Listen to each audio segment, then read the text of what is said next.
पावसाचं पाणी कसं तयार होतं?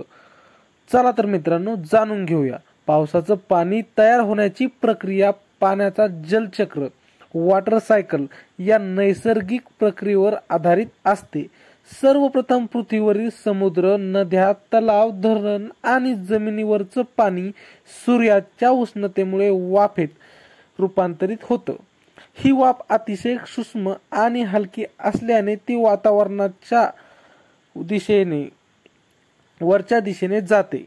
वर गेल्यावर वातावरणातील तापमान कमी असल्याने ही पाण्याची वाफ थंड होऊ लागते.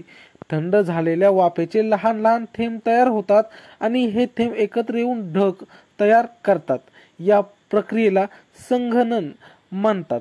ढगांमध्ये हे थेंब एकमेकांना चिटकवून आणखी मोठे होतात. जेव्हा थेंबाचा आकार आणि वजन इतकं वाढतं की हवेत तरंगून राहणं अशक्य होतं, तेव्हा गुरुत्वाकर्षणाच्या प्रभावामुळे हे थेंब जमिनीकडे पडतात. यालाच आपण पाऊस म्हणतो.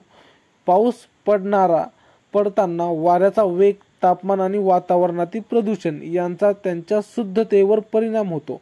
स्वच्छ वातावरणात पावसाचं पाणी अधिक शुद्ध असतं, तर प्रदूषित वातावरणात ते थोडं घाण किंवा आम्लीय स्वरूपाचं होऊ शकतं.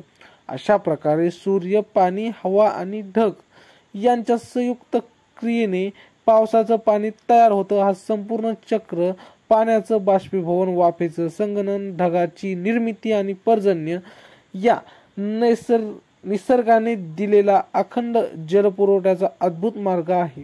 तुम्हाला ही माहिती छोटीशी कशी वाटली कमेंटमध्ये नक्की सांगा. आणि आमच्या असे नवीन व्हिडिओ पाहण्यासाठी चॅनलला मात्र सबस्क्राईब नक्की करा. भेटू पुढच्या व्हिडिओमध्ये. तोपर्यंत धन्यवाद.